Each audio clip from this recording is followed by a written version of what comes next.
भाजपा सांसद अनुराग ठाकुर ने लोकसभा स्पीकर के खिलाफ विपक्ष के अविश्वास प्रस्ताव को खारिज करते हुए कहा कि राहुल गांधी और कांग्रेस के पास कोई तथ्य या तर्क ही नहीं है। विपक्ष सदन को बाधित करता है और नियम तोड़ता है।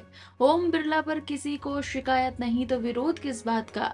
टीएमसी और सीईसी ज्ञानेश कुमार के खिलाफ महाभियोग प्रस्ताव पर उन्होंने तंज कसा कि कांग्रेस ने हमेशा चुनाव आयोग को अपनी जेब में रखा, अब चर्चा करें तो जवाब नहीं देंगे।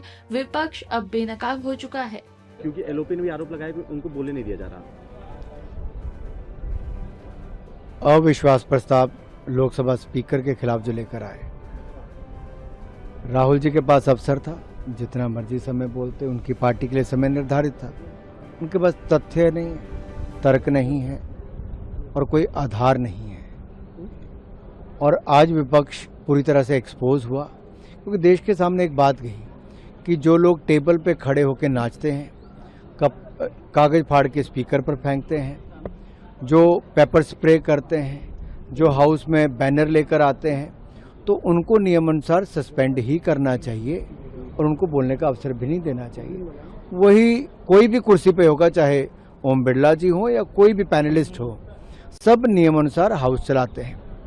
देश ये देख रहा है कि अगर हाउस नियमानुसार चल रहा है तो बहुत अच्छा चल रहा है, लेकिन कुछ लोग हैं जो देश में सदन को चलने नहीं देना चाहते, संविधान को तार-तार करते हैं, नियमों को तार-तार करते हैं, अवरोध पैदा करते हैं, टेबल पे खड़े होकर कागज फेंकते हैं और अपनी महिला सांसदों को पीएम की कुर्सी के घेराव के लिए आगे भेजते हैं। और किसी भी दल के जैसा देखा गया कि सभी सांसदों ने कहा कि ओम बिरला जी से हमें कोई शिकायत नहीं। भाई उनसे शिकायत नहीं तो शिकायत किससे है?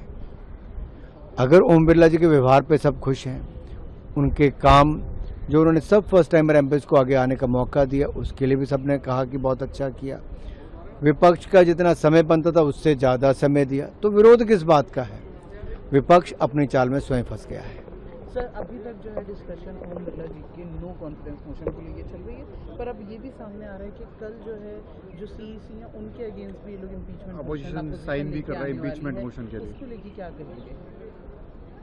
कांग्रेस किसी भी चंगू मंगू को इलेक्शन कमिश्नर बना के इलेक्शन कमीशन को पंगू बना देती थी, वो चर्चा करेगी। जब ये संविधान पे चर्चा करते हैं तब भी मुंह की खाते हो कि संविधान को तार-तार कांग्रेस ने किया।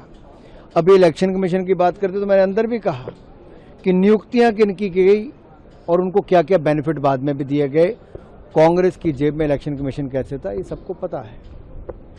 अब जब उस पर चर्चा करना चाहेंगे, अब स्पीकर के ऊपर है, चर्चा होती नहीं होती, सरकार मानती नहीं मानती, और किस नियम के तहत इलेक्शन कमीशन पे चर्चा होगी, वो बात पिछली बार भी चर्चा हुई, बहुत विस्तार में उस पर मुंह की खानी पड़ी, तो उस समय भी राहुल जी के पास कोई जवाब नहीं था, विपक्ष के पास कोई जवाब नहीं था। गृह मंत्री जी ने उसमें भी बड़े विस्तार में बताया। अब जग हसाई अपनी करवानी है तो चर्चा करवाएं, किसी पे भी करवानी है।